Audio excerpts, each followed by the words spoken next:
Question ये है कि गोलीय दर्पण में सिद्ध करें F बराबर R/2 या R बराबर 2F। ठीक है,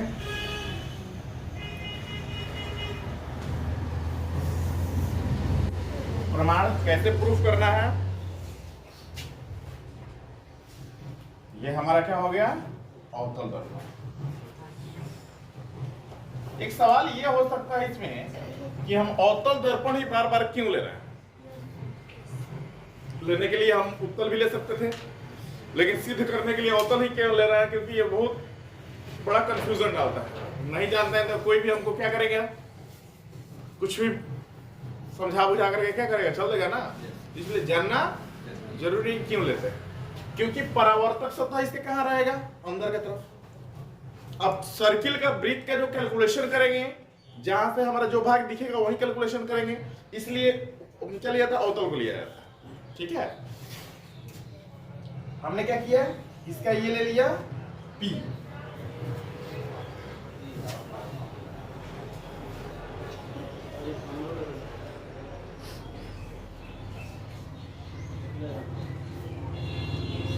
ये हमारा हो गया C और ये हमारा हो गया F।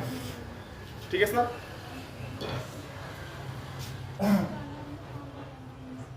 इस डिस्टेंस को हम लोग F के नाम से जानते हैं और इस डिस्टेंस को R के नाम से जानते हैं। ठीक है, दर्पण का हमने नाम दे दिया M डैश।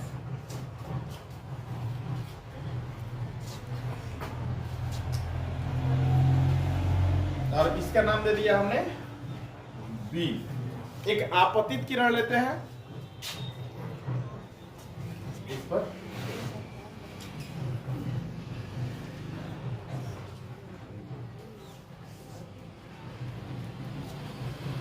O A, आपतित किरण क्या लिए, O A, ये पॉइंट B था। अब परावर्तन के बाद ये कहां से गुजरेगी, फोकस।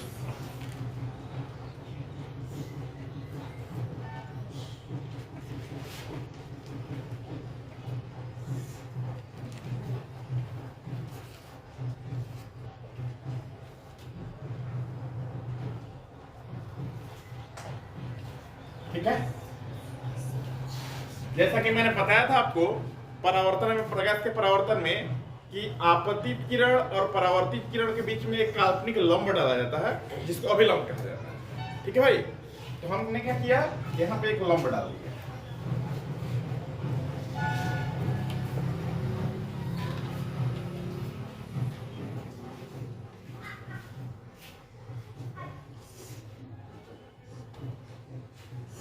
डॉट डॉट से दिखा दिया। ठीक है, जैसा कि मैंने बताया भी था आप लोग को कि आपतित किरण, ये कौन सा किरण है भाई, आपतित किरण। ठीक है, और ये वाला जो है ना, ये है परावर्तित किरण। परावर्तित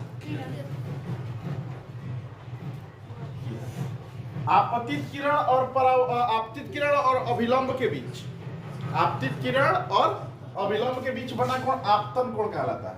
ये कोण क्या कहलाएगा, आपतन कोण। और आपतन कोण को I से लिखा जाता है। किससे लिखा जाता है, I से। ये हमारा है आपतन कोण। ठीक है, अभिलंब तथा परावर्तित किरण के बीच बना कोण परावर्तन कोण कहलाता है। परावर्तन कोण को R से लिखा जाता है। ठीक है, तो हम यहां लिख देते हैं R बराबर परावर्तन कोण और I बराबर आपतन कोण। कोई दिक्कत, इतना पार्ट इसमें होता है। अब हमको प्रूफ कैसे करना है इस चीज को देखा जाए।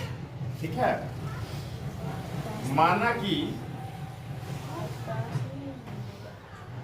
M डैश एक अवतल दर्पण।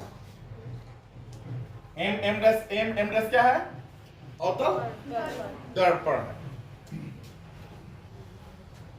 चित्र में या चित्रानुसार चित्र में क्या देख रहा है? ओ ए आपतित किरण, आपतित किरण क्या है आपका? ओ ए, ठीक है। परावर्तित किरण, परावर्तित किरण क्या है? परावर्तित किरण भैया ए एफ, ठीक है। अभिलंब ए पी, अभिलंब क्या है आपका? ए सी या शी, ठीक है।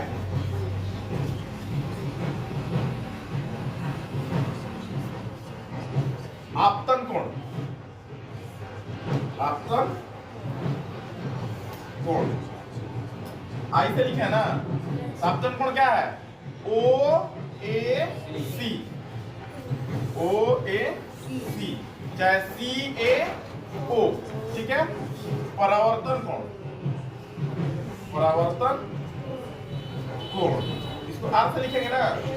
तो कोण क्या है इसमें? सी ए एफ चाहे एफ ए सी, ये भी हो सकता है। अप्रधान अक्ष पी सी बी, प्रधान अक्ष क्या है आपका? P C B, P C B, P F C B भी बोल सकते हो इसको, ठीक है। अब आपका क्या है? वक्रता त्रिज्या, यहां लिख देना भाई, वक्रता त्रिज्या। वक्रता त्रिज्या को किससे लिखेंगे आप? आर से लिखेंगे। आर क्या है आपका? पीसी, फोकस दूरी, फोकस दूरी इसको कैसे लिखेंगे? एफ से। और फोकस दूरी क्या है आपका? P F. किसी को कोई तकलीफ नहीं? जो आपका वक्रता त्रिज्या आर लिखे हैं तो आर लिखेंगे, लेकिन चिन्ह परिपथ की तरफ से क्या है? माइनस में। तो क्या लिखेंगे यहाँ? माइनस पीसी, और फोकस दूरी जो है ये भी माइनस में जाएगा, इसलिए माइनस पीएफ। Note down.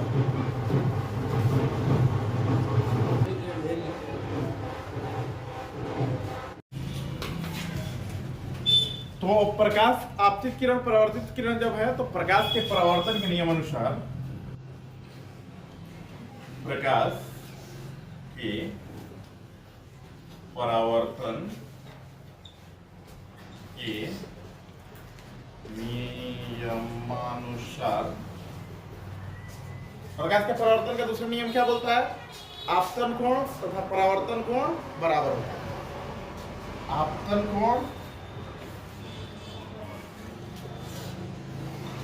बराबर परावर्तन कोण। आपतन कोण क्या है बाबू? ओ ए सी, यही है ना, एंगल ओ ए सी बराबर परावर्तन कोण क्या है? F A C. Equation first, ठीक है। मैथ में हमने पढ़ा था कि अगर किसी समानांतर रेखा को कोई तिर्यक रेखा काटती है तो एकांत अंतर कोण बराबर होता है। चूंकि गणित में समांतर रेखा के नियमानुसार यदि किसी समांतर रेखा को कोई तिर्यक रेखा, कोई तिर्यक रेखा प्रतिच्छेद करती है तो एकांत अंतर कोण जो एकांतर अंतर कोण भी लिखा रहता है, ठीक है। अंतर कोण के युग्म बराबर होते हैं। ठीक है, तो देखिए एकांतर कोण, ये दो को समांतर रेखा है, इसको तिर्यक रेखा काट रही है, तो यानी कि कोण OAC अर्थात कोण OAC बराबर कोण FCA। FCA मतलब ये कोण जो है इस कोण के बराबर होता है। कोण आई है ना, तो कोण आई, ठीक है, ये कोण और ये कोण बराबर होंगे। ये इक्वेशन 2 आप देख रहे हैं, इक्वेशन फर्स्ट और सेकंड में LHS बराबर है, यानी कि OAC बराबर है, तो यहाँ FAC और यहाँ FCA। समीकरण 1 तथा 2 से जब LHS बराबर है तो RHS भी बराबर होगा। कोण FAC बराबर कोण FCA। देखो ये त्रिभुज हमारा क्या कौन सा है, FCA में, त्रिभुज FCA में ये कोण और ये कोण बराबर हो गया, तो जिस त्रिभुज का दो कोण बराबर हो त्रिभुज समद्विबाहु त्रिभुज कहलाता है।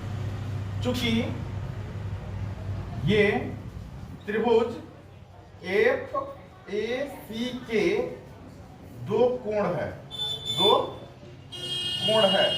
अतः त्रिभुज FAC एक समद्विबाहु त्रिभुज है। तो जब समद्विबाहु त्रिभुज है तो समद्विबाहु त्रिभुज के दो भुजा भी क्या होते हैं, बराबर होते हैं, मतलब कि जो बराबर कोण है उसकी संगत भुजा बराबर होंगे। तो FAC का देखो, FAC है ना, कहाँ है तुम्हारा FAC, तो FAC के सामने का भुजा कौन सा है, CF, अतः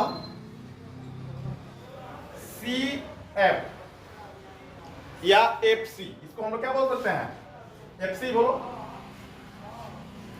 FC बराबर, अब जो है FCA, FCA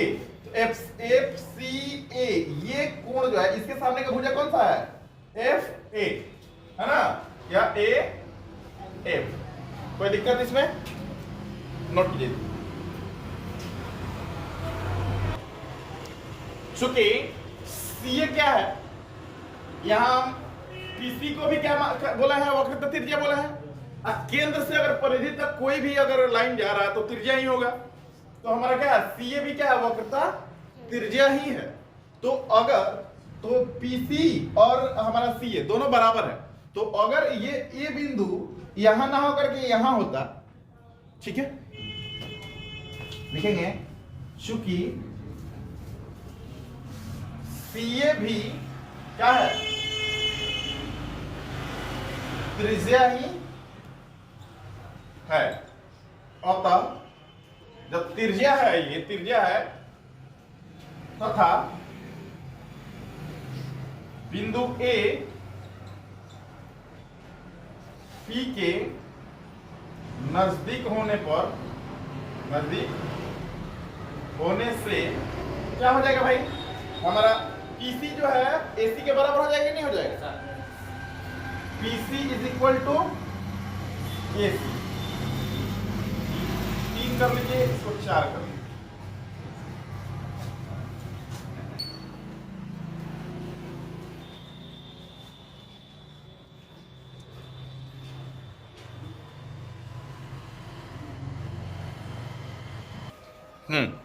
तो इसलिए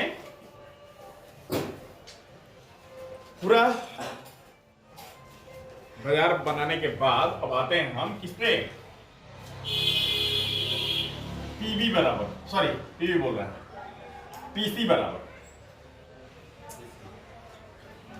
PF। PC तक आने के लिए हमको कहां तक आना पड़ा, पहले PF और फिर FC आना पड़ रहा है ना। अब PC बराबर पी एफ, और इसके पहले हम दिखा चुके हैं कि सी एफ भी किसके बराबर है, पी एफ के बराबर है। तो यहां भी हम लिख सकते हैं क्या, पी एफ, यहां दिखा दीजिए, चूंकि एफ सी बराबर पी एफ, एफ सी भी किसके बराबर है, पी एफ के बराबर है।